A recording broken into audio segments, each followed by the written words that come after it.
안녕하세요, 여러분. 오늘은 여러분들과 함께 웹툰에 대한 전체적인 이론 정립과 그리고 함께 살펴볼 위생에 대해서 간략한 정보를 소개하고자 합니다. 먼저 우리가 한 학기 동안 살펴볼 웹툰이란 무엇인가에 대해서 함께 살펴보는 시간을 갖도록 하겠습니다. 웹툰의 정의를 살펴보도록 하죠. 웹툰이란 웹사이트의 웹과 카툰의 합성어로 웹카툰이라고 불리며 인터넷 홈페이지를 통해서 등장인물의 대사, 배경음악 등을 곁들인 만화를 일컫습니다.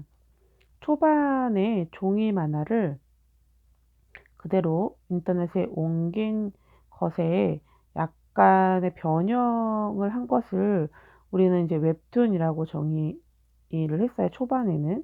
그런데 오늘날의 웹툰은 짧은 분량의 만화를 작가 홈페이지나 인터넷 포털 사이트 등을 통해서 연재하는 만화 전체를 총칭해서 우리는 웹툰이라고 부릅니다. 어떻게 보면 이 웹툰의 가장 큰 특징은 매체의 차이라고 여러분들이 생각하시면 될 것 같아요. 기존에 있는 이제 만화는 종이를 가지고 어떤 작품을 전달했다면 웹툰은 IT 기계를 가지고 음, 작품을 전달한다는 가장 큰 차이가 있다고 볼 수 있겠습니다. 웹툰의 특징을 한번 살펴보도록 하겠습니다. 웹툰은 디지털 만화의 유형으로 이미지 파일의 형식을 취한다. 그리고 유통과 소비, 창작과 제작에서도 디지털 방식을 취한다. 세 번째로는 웹 브라우저와 마우스의 사용자 환경에, 그러니까 사용자의 환경에 최적화된 어떤 그 매체를 가지고 있다라고 여러분들이 생각하시면 될 것 같아요. 그리고 이제 대규모 사용자를 기반으로 한 매체에서 무료로 유통되기도 하지만요. 사실은 이제는 무료로만 유통되지 않고, 네, 유료도 같이 유통되기도 하죠. 제가 보니까 한 편에 뭐 100원짜리도 있고 그렇더라고요. 그래서 어떻게 보면 무료, 유료, 2차 콘텐츠, 자발적 확산, 연간 상품, 이제 이런 것들을 이제 성공한 웹툰에서는 같이 하고 있다라고 볼 수 있습니다. 1번, 2번, 3번, 그다음에 5번, 6번은 다 어디와 가까우냐면 네, 웹툰의 매체적 특징에 해당합니다. 이제 우리가 이 웹툰으로 보는 대중문화에서는 이런 매체적 특징보다는 이제 서사의 방점을 찍을 건데요. 여기 웹툰의 가장 큰 특징은 뭐냐면 의외성과 주기성이 있다라는 겁니다. 의외성이라는 의미는 그러니까 우리가 이제 문학에서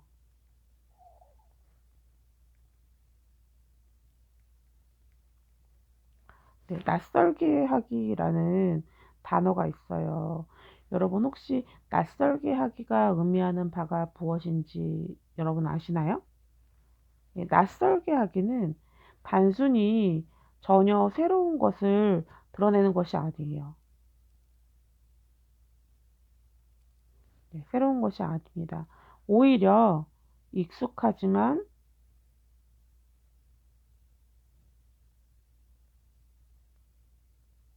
익숙하지 않게 그리는 것. 네, 그게 바로 이 낯설게 하기인데요. 이건 바로 여기에 의외성과 관련되어 있습니다. 그러니까 웹툰의 이제 뒷부분에 보면 의외성과 연결되어 있는 부분들이 나오는데요. 의외성이라는 건, 우리가 잘 알고 있는 사실인데, 그것을 비틀어 보게 하는 거. 네, 이거를 우리는 이제 의외성이라고 얘기합니다. 주기성이라는 건 웹툰은 일주일에 1회 혹은 2회, 3회 혹은 5회 등 일정한 주기별로 작품을 이렇게 선별해서 작가가 올린다라는 특징을 가지고 있습니다. 여기 이제 다시 한번 얘기하고 있는데요. 이 주기성이란 웹툰은 다른 출판물에 비해서 현저히 짧은 연재 주기를 갖고 있기 때문에 뭐를 가지고 있냐라고 하면 시의성을 갖는다라고 되어 있어요. 이 시의성이라는 건 뭐냐면 시기적절하다라는 말이거든요. 그러니까 다른 창작물들은 보통 기본적으로 1년에서 6개월 정도 창작 기간이 지난단 말이에요. 근데 그러다 보니까 어, 어떤 특징들이 있냐면 이 기간이 이제 책이 나오는 시점이 있잖아요. 예를 들어서 2019년에 책을 집필을 시작을 했어요. 그런데 책의 완성을 2020년에 했단 말이에요. 2020년에 무슨 일이 있어서 이거를 2020년에 이렇게 출판을 하지 못하고 2021년에 출판을 하게 됐어요. 그러면 이 사이에 수없이 많은 사건들이 존재하잖아요. 그래서 2021년도에 낸 어떤 창작물들은 2019년도의 내용을 그리고 있기 때문에 2021년도를 반영하기가 어려워요. 거의 불가능하죠. 그렇죠? 그런데 웹툰 같은 경우에는 정말 극박하게는 어제 그린 걸 오늘 올릴 수도 있어요. 그러니까 큰 틀에서 보면 2021년 네, 3월 15일에 우리가 그 작품을 본다라고 합시다. 근데 이 작품을 쓴 사람은 3월 14일이에요. 그러면 하루밖에 차이가 안 나잖아요. 바로 방금 일어난 일을 금방 그 작품 속에 전달할 수 있다라는 거죠. 이런 짧은 주기, 웹툰이 연작되는 이런 짧은 주기성은 시사성 있는 이슈와 현재적 유행 코드, 트렌드와 유머를 패러디하거나 오마주하기에 용이한 특징들을 가지고 있습니다. 저는 이제 약간 그런 생각들이 드는 거예요. 이제 저도 웹툰 작가들 중에 많이 알고 있는 작가들은 없어요. 근데 항상 이제 화제의 중심에 선 웹툰 작가 중에 여러분들도 잘 알고 있겠지만 기안84라는 맞나요? 기안84라는 사람이 있잖아요.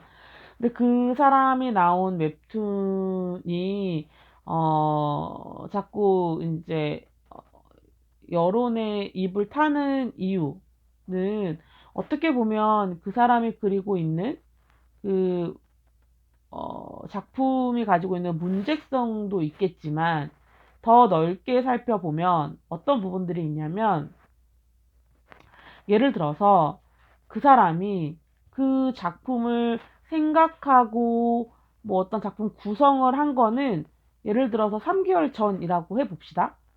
그런데 그거를 머릿속으로 쏟아낸 건 오늘이에요. 그쵸? 그런데 마침 때마침 그것과 비슷한 사건이 터졌어. 근데 그 사람은 그 사건을 빗대서 얘기한 게 아니거든요. 그런데 웹툰을 본 사람들은 지금 일어난 사건과 연관지어서 봐서 이 웹툰 작가가 이 일과 연관이 있고 이 작품을 통해서 뭔가를 말하려고 하고 있다라고 생각할 수도 있어요. 저는 어떻게 보면 기안84가 그런 것까지 다 그려서 웹툰에 드러났다기보다 그 시의성이 맞아서 오히려 구설수에 올리진 않았나? 뭐 이런 생각이 들더라고. 저도 물론 그분의 작품을 다 본 게 아니기 때문에. 제가 여기서 이야기하고 싶은 부분은 바로 그거예요. 이제, 웹툰이 가지고 있는 특징 중에 가장 큰 특징이 이 시의성이라는 건데, 이 시의성은 웹툰의 주기성에서 비롯된다. 이 짧은 주기성에서 비롯된다. 이 짧은 주기성은, 작품을 현실의 문제와, 이렇게 맞닿아서 이야기할 수 있는, 연결지어서 이야기할 수 있는 거리들을 많이 제공한다.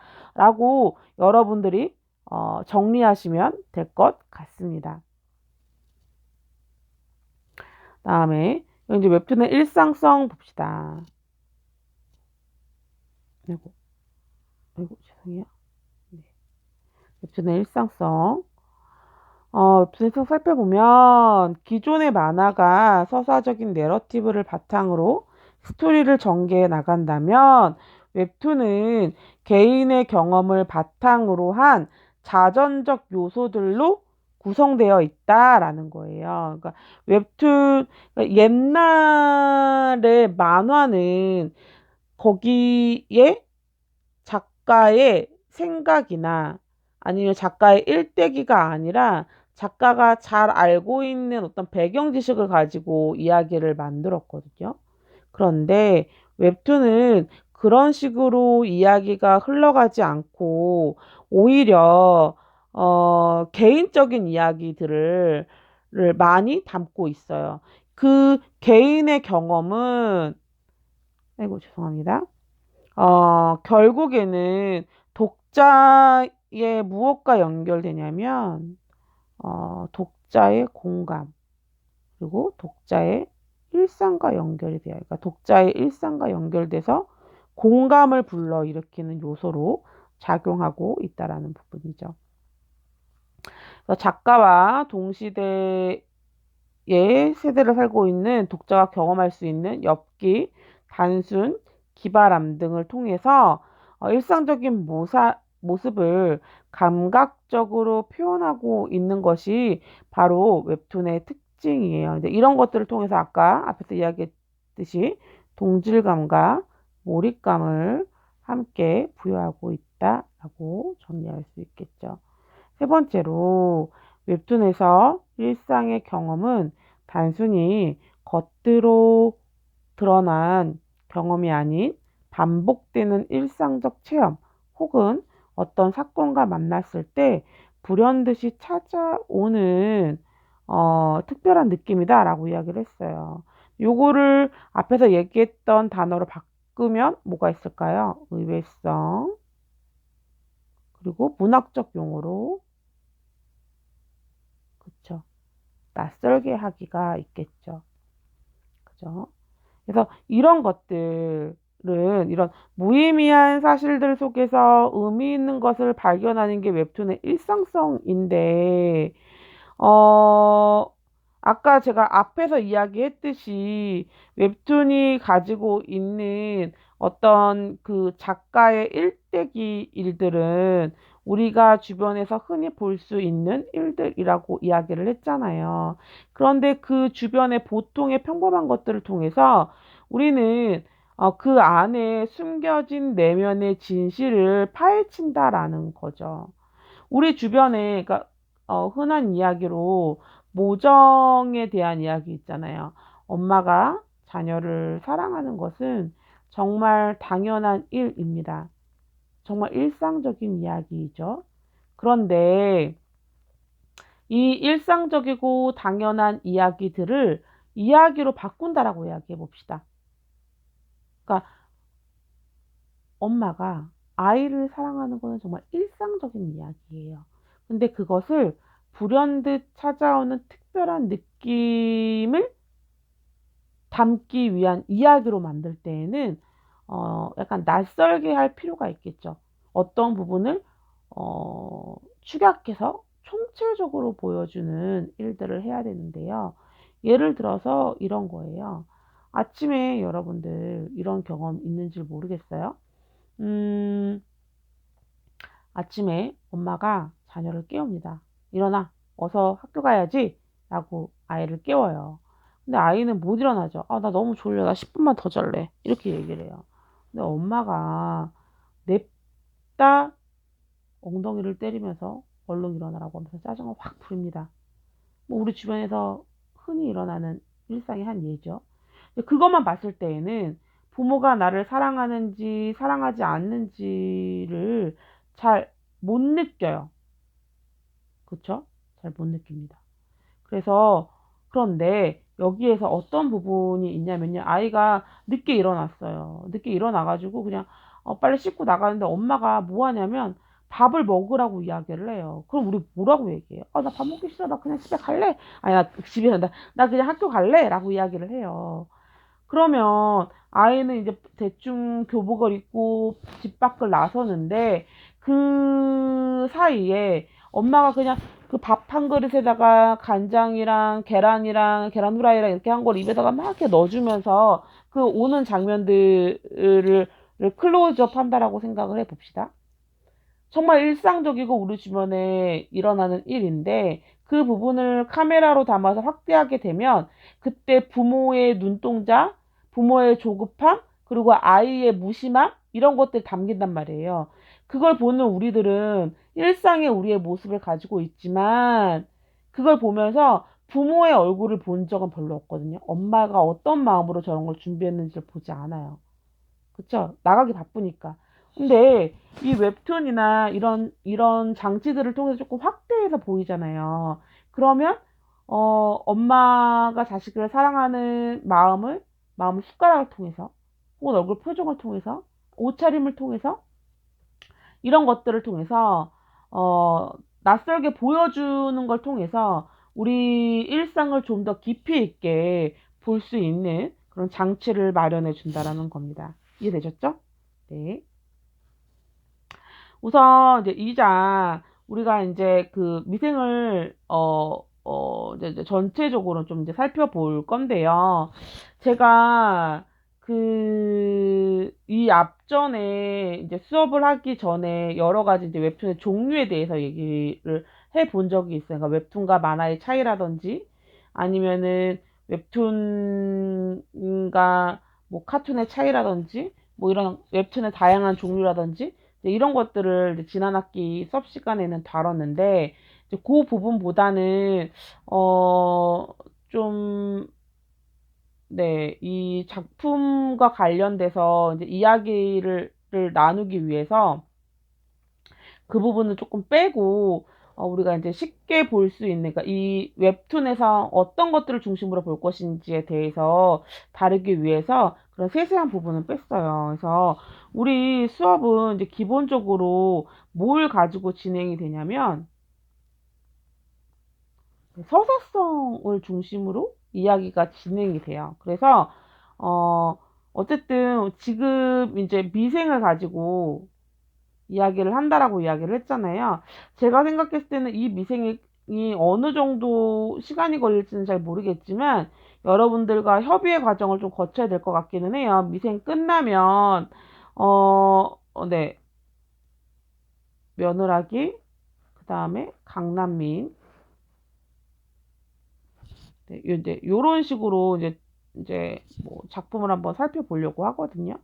어, 저는 어쨌든 이 수업에서는 미생이라는 웹툰을 다루고 있긴 하지만 실제 작품보다는 이것을 이제 영상화했을 때의 거를 어떻게 이야기가 다뤄지고 있는지에 대해서 좀 이제 살펴보려고 해요. 물론 웹툰과 드라마는 분명히 차이가 있어요.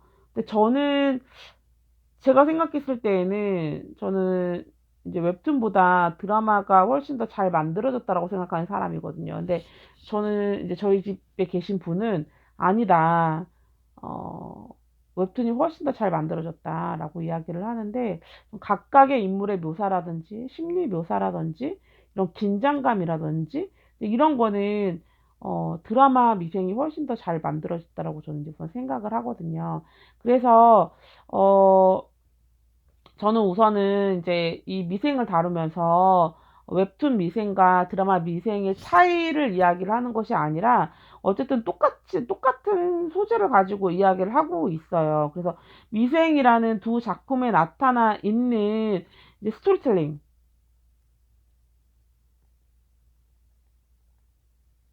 네, 스토리텔링의 의미, 소들에 대해서 분석을 해 나가려고 해요. 그래서 여러분들도 이 작품들을 통해서 좀 의미 있는 발견을 하면 좋겠다라는 그런 생각을 가지고 있습니다.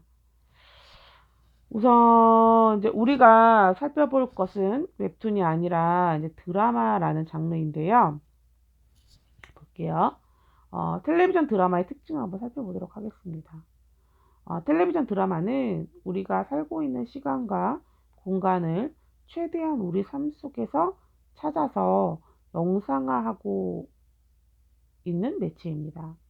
그래서 개인의 일상성을 공감적으로 반영함으로써 감정적 동일시를 유도하려고 합니다. 그러니까 텔레비전 드라마에서 가장 많이 다루고 있는 건 뭐예요?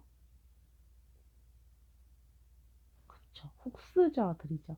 왜냐하면 텔레비전 드라마를 보는 사람들은 흑수저들이 훨씬 더 많거든요. 직장인들이 많잖아요. 물론 그 안에 담고 있는 내용들은 신데렐라 구조를 많이 다루고 있어요. 온달 구조라든지. 그렇지만 어쨌든 공간적 배경은 어떤 개인의 일상들 평범함을 다루고 있다라는 거 여러분들이 기억해 주셨으면 좋겠습니다. 이런 것들을 통해서 일상성의 공유와 감정적 동지라는 시청자의 뭘 가지고 온다? 감정이입을 가지고 온다라고 정리하시면 될 것 같습니다. 직장 드라마의 개념 정리해 봅시다. 우리가 살펴볼 미생은 한편의 직장 드라마입니다. 그래서 기업에 형성된 조직 문화의 서사성을 일상성과 친밀성을 바탕으로 재현하는 영상 텍스트를 우리는 뭐라고 하냐? 직장 드라마라고 이야기를 합니다. 여러분 집에 가셔서 텔레비전을 보시면 7시부터 11시까지 각각의 지상파 방송국에서 정말 많은 드라마들이 나오고 있는데 거의 대부분의 이야기는 어떤 직장에서 벌어지는 일들에 대해서 이야기를 하고 있어요. 그런데 자세히 살펴보면 직장에 관련된 이야기보다는 남녀 간의 사랑에 초점을 맞춘 이야기들이 상당히 많죠. 같은 구조를 띠고 있어요. 이런 드라마에서 미생이라는 작품이 가지고 있는 어떤 의미들이 있는 것 같아요, 저는. 뒤에서 이제 다시 한번 이야기를 하겠지만, 단순히 이것은 직장 생활에 대한 팁을 알려주는 것이 아니라, 인생을 살아가는 사람들, 인생에서 처음 경험한 어떤 공동체에 들어갔을 때에 내가 어떤 식의 사고방식을 해야 되고, 내가 어떤 자세를 취해야 되는지에 대한 교과서적인 모범 답안이 아닌가라는 그런 생각을 저는 참 많이 합니다. 네. 여기에서 이제 우선은 이제 직장의 의미를 한번 살펴볼 건데요.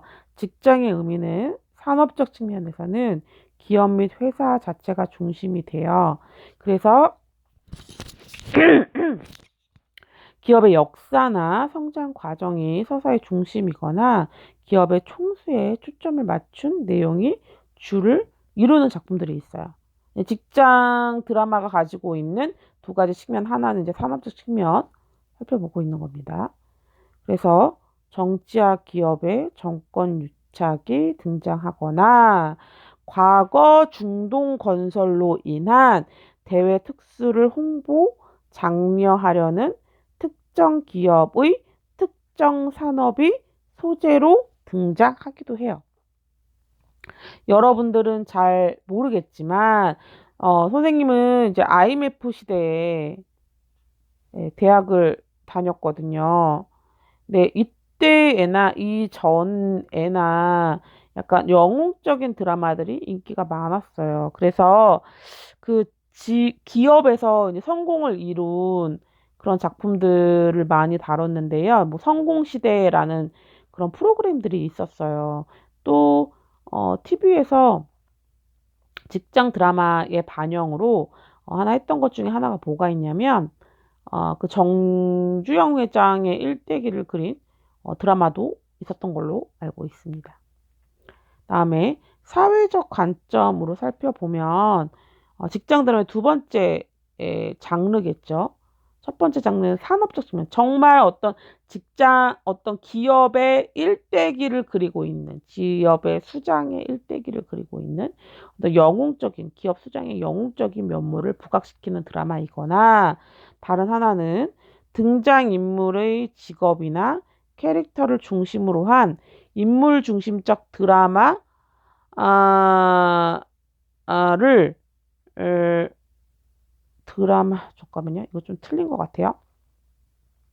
드라마로, 네, 직장의 구조나 기능 등의 구조적 측면에서, 이것도 틀린 것 같아요. 측면에서 접근하고 있는 겁니다. 여기에서는 제일 중요한 거는 바로 이 직장군이에요. 어떤 직업을 가지고 있는지. 이거는 이제 어떤 평범한 개인의 초점을 맞추고 있겠죠. TV 드라마에서 재현된 직장을 살펴보면 1980년대에는 불안한 정치 상황을 무마하기 위한 경제를 통한 성공 이데올로기를 표방하는 드라마들이 많았어요. 그러니까 다른 말로 이야기하면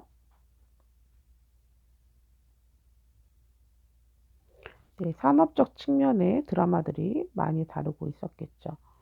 이제 90년대에 들면서 직장의 전문화를 재현하는 이야기들이 나왔는데요.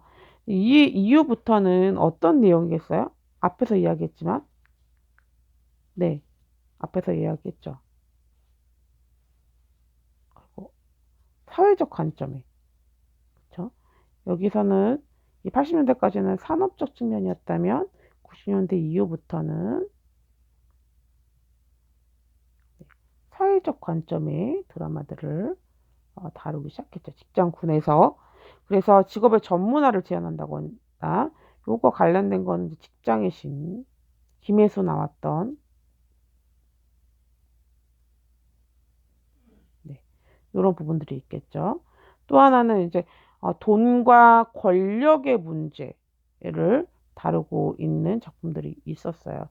근데 오늘날에는 일상성과 관련된 이야기를 다루고 있는데요. 장소만 직장에 한정되어 있을 뿐 인생에 대한 이야기, 인간의 근원적 욕망에 대한 이야기들을 다루고 있습니다. 여러분 이렇게 나누면은요. 이건 이제 세 파트로 나눌 수 있는데요. 직장에 대한 이야기를 80년대에는 정말 어떤 기업을 중심으로 이야기를 나눴고요. 여기 2번과 3번 같은 경우에는 전문직, 그러니까 직종에 대한 이야기를 나눴다면 요 4번 이하부터는 개인에 대한 이야기로 직장은 중요하지 않아요. 여기에 들어간 이 사람의 생각이나 이 사람의 삶의 방향이 더 중요하게 다루고 있어요. 이해되시죠? 네. TV 직장 드라마에서 그리고 있는 장르를 살펴보면 첫 번째로는 멜로, 연애의 공간으로 직장을 다루고 있습니다. 직장을 배경으로 남녀가 만나고 갈등 끝에 연애를 시작하여 사랑의 결실을 맺는 정형화된 공식 패턴을 가져요. 그래서 산업화의 발전으로 그러니까 이런 이야기가 나오게 된 이유는 산업화의 발전으로 여성의 사회 진출이 본격화되거든요. 그러면서 이 여성이 남성을 만나는, 이성을 만나는 장소로 직장을 활용하고 있어요. 네. 두 번째로는 사랑이 배제된 직장 드라마의 경우는 대부분 기업의 성공이나 역사를 다루고 있는 부분들이 많고요. 이제 세 번째로는 장르물이나 전문직 드라마의 주된 배경으로 TV 직장 드라마를 그리고 있는데 이것 같은 경우에는 정치 드라마 같은 경우에는 정권 유착과 관련된 이야기, 혹은 어떤 산업 스파이와 관련된 이야기로 조명할 수 있겠죠. 드라마에 재현된 사회문화적 갈등을 우리가 살펴볼게요. 우선은 학력과 학벌 갈등이 있어요. 고졸 출신과 대졸 출신, 서울 소재 대학과 지방 소재 대학 출신의 인재차별, 해외 유학파와 국내 대학파로 설정된 갈등 관계로 한국 사회의 새로운 신분 갈등을 학력주의와 학벌주의로 재현하고 있다라는 것입니다. 그러니까 직장 안에서 벌어지는 어떤 여기 있는 학력이나 학벌이나 밑에 나와 있는 고용 갈등 모두 다 네, 신계급 사회의 문제를 다루고 있다고 볼 수 있겠죠. 두 번째로는 고용 형태에 대해서 다루고 있는데요. 비정규직과 정규직의 갈등 양상을 다루고 있어요. 그래서 종신과 임시직, 그다음에 안정과 불안이라는 기호학적 의미로 대립하는 정규직과 비정규직의 구분은 회사의 경영자로 대표되는 사용자에 의해 정해지는데요. 결국에는 노사 갈등의 문제를 다루는 걸로 귀결되고 있죠. 그러니까 우리가 지금 살펴본 미생은 이 부분을 조금 더 강조하고 뭐 이 부분도 나오고 이 부분도 나오는데 송곳이라는 부분은 오히려 이제 이 부분을 조금 더 확대해서 이야기를 다루고 있습니다. 직군 간의 갈등을 살펴보면 화이트 칼라, 블루 칼라, 혹은 현장직, 사무직 이거 미생에서도 나오고 있어요, 여러분. 그다음에 거래 관련된 거에서 갈등, 기업 간의 갈등의 일환으로 M&A 과정에서 어떤 수직적 불균형, 하청업 간의 독점 계약 횡포 이런 것도 미생에서 다루고 있습니다. 젠더 갈등도 있어요. 가족 드라마의 경우 가부장적 위상을 재현함으로써 파생되는 성 역할의 불평등의 고착화라고 이야기를 하고 있는데요. 여기에서도 이제 선차장 나오고 안녕이 나오거든요. 여성이 직장 생활을 하면서 겪게 되는 불합리함들이 여기 나와요, 여러분. 이 부분도 여러분들이 좀 주의 깊게 봤으면 하는 부분들이 있습니다. 또 하나, 지금은 많이 나아졌는데 대부분 이제 전문직과 관련된 드라마를 볼 경우에는 대부분 남성들이 직장 상사일 경우가 많아요. 여성의 직장 상사일 경우가 많다라는 것입니다. 그다음에 미생 이제 우리가 살펴볼 건데요. 미생은 여러분도 알겠지만 윤태호라는 사람이 집필한 책입니다. 네, 웹툰입니다. 뭐 작품들로는 이거 외에 여러 가지가 있고요. 작품 이제 설계를 살펴보면 이 사람은 이 윤태호라는 사람은 이 캐릭터 구축에 기반한 서사성을 가지고 있다라고 이야기를 하고 있는데요. 각각의 캐릭터마다 서사가 존재해요. 근데 이거는 단순히 윤태호만의 서술법이 아니라 다른 웹툰에서도 동일하게 나오고 있는 부분이에요. 여러분도 아시겠지만 웹툰이 영화화 됐을 때는 망할 확률이 진짜 높은데요. 드라마화 했을 때는 웬만하면 잘 안 망하잖아요. 왜 그럴까요? 웹툰은 여러분들도 잘 알고 있겠지만 서사가 정말 방대해요. 그리고 각각의 캐릭터들마다 가지고 있는 이야기들이 있어요. 그런데 영화로 만들 때에는 그 이야기들을 잘라내야 돼요. 그러다 보니 관객들이 이해하기에는 조금 어려운 부분들이 있거든요. 왜 이거에 대한 부연 설명이 부족하지? 라는 부분들이 분명히 존재합니다. 그런데 영화 대신에 드라마는 그렇지 않죠. 드라마도 영화처럼 방대한 서사 분량을 가지고 있고 그 구조가 드라마의 구조나 웹툰의 이야기의 구조가 발단, 전개, 절정, 위기, 결정 뭐 요런 이야기의 구조가 거의 닮아 있기 때문에 오히려 몰입하기가 더 쉬워요. 웹툰에 몰입했던 사람들은.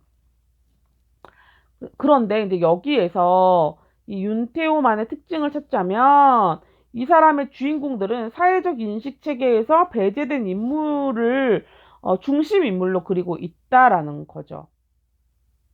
네, 그래서 거대한 사건 중심보다 캐릭터의 성격, 외양, 과거사 등 세밀한 캐릭터 구축을 통해 이 캐릭터들의 역학 관계를 통해서 스토리가 전개되고 있다라고 여러분들 정리하시면 됩니다. 두 번째로 주제적 측면에서도 사회적 문제를 다루고 있어 관객 체감도와 공감 가능성이 높다. 그러니까 누구의 이야기를 다루고 있냐? 네, 우리의 이야기. 여러분들의 이야기를 다루고 있습니다. 또 우리가 경험할지도 모르는 혹은 경험했음직한 일들을 다루고 있다라는 겁니다. 그리고 영상화에 적합한 위장생들을 구성하고 있어요. 여러분 이제 웹툰이 나왔을 때 당시에 이제 사람들이 놀랐던 이유는 거기에 사용하는 사무용품들이 정말로 거기에 진짜 사용하고 있다라는 부분들이었어요. 실제로 가짜가 아니라 이런 부분들이 이제 관객의 몰입을 더 부추겼다라고 여러분들 생각하시면 될 것 같습니다. 작품을 한번 살펴보도록 하겠습니다. 미생의 사전적 의미는 아직 태어나지 않는 이라는 의미를 가지고 있습니다. 그러니까 아직 진짜의 세계에 진입하지 않는 이라는 의미를 이야기하겠죠. 그렇죠? 이 내용은 직장인들의 회사 생활에서 업무적으로 혹은 인간적으로 겪는 어떤 애환들을 다루고 있는데 그것들을 현실적인 이야기들을 다루고 있다라는 부분에서 다른 타인들의 공감을 불러일으키고 있다라고 여러분들이 생각하시면 될 것 같습니다. 그래서 지금 이제 우리가 앞에 미생 보기 전에 미생에 대한 전반적인 이야기들을 함께 나눠봤는데요. 앞에는 이론들을 정리하는 데 있어서 여러분들이 웹툰의 특징, 네, 3개 정도를 정리해 보세요. 3개 정도를. 네. 그게, 우리 이제 첫 번째 과제예요. 그리고 이제, 다음 주까지, 다음 주, 네. 토요일까지죠. 네, 다음 주 토요일까지 여러분들이 미생을 보고 과제를 제출을 하셔야 되는데요.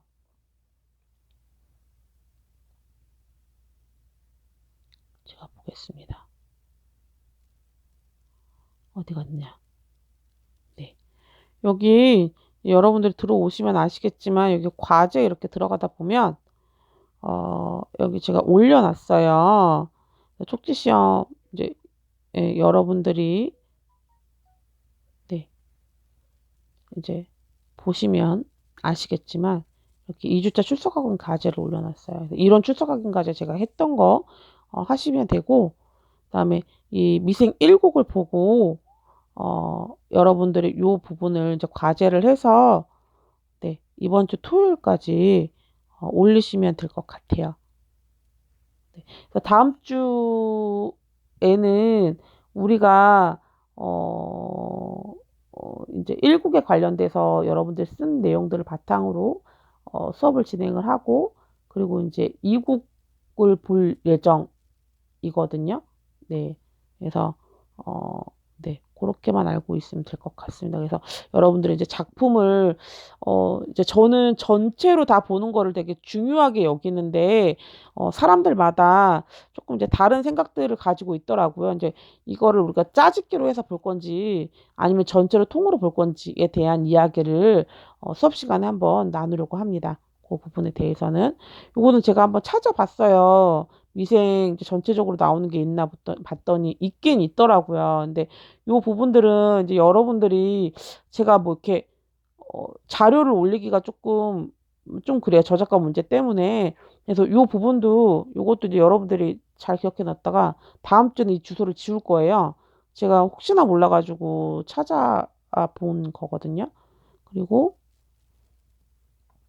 여기 보시면 아시겠지만 요 부분은 그 미생 1화와 관련돼 있는 부분들이 들어가 있어요.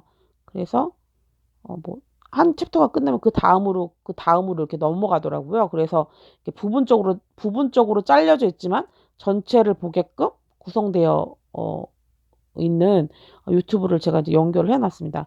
어쨌든 이제 우리 수업은 제가 이제 콘텐츠 추가를 할 건데, 네, 여기 이제 콘텐츠 추가해가지고 미생 2주차 미생, 그다음에 이론 뭐 이 부분이 있어요. 요거 보고 과제 추천까지 올리시면 될 것 같습니다. 다음 주에는 실시간 준 수업으로 진행을 할게요. 여기 실시간 강의 누르시면 제가 여기 추가를 해놓을 거예요. 예를 들어서 네, 3주차.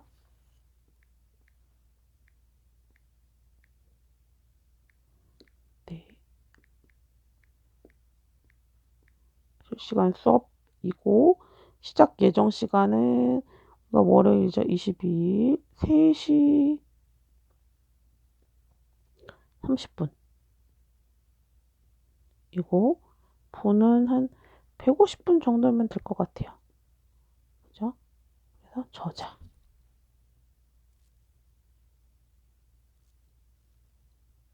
네. 저장하면 여러분이 요 링크를 타고 이제 올라오시면 돼요. 됐죠? 네. 오늘 수업은 여기까지 하는 걸로 하겠습니다. 여러분 꼭 그 미생 관련된 그 동영상 1곡 보고 쪽지 시험 작성해 오세요. 오늘 여기까지 수업할게요. 고생하셨습니다.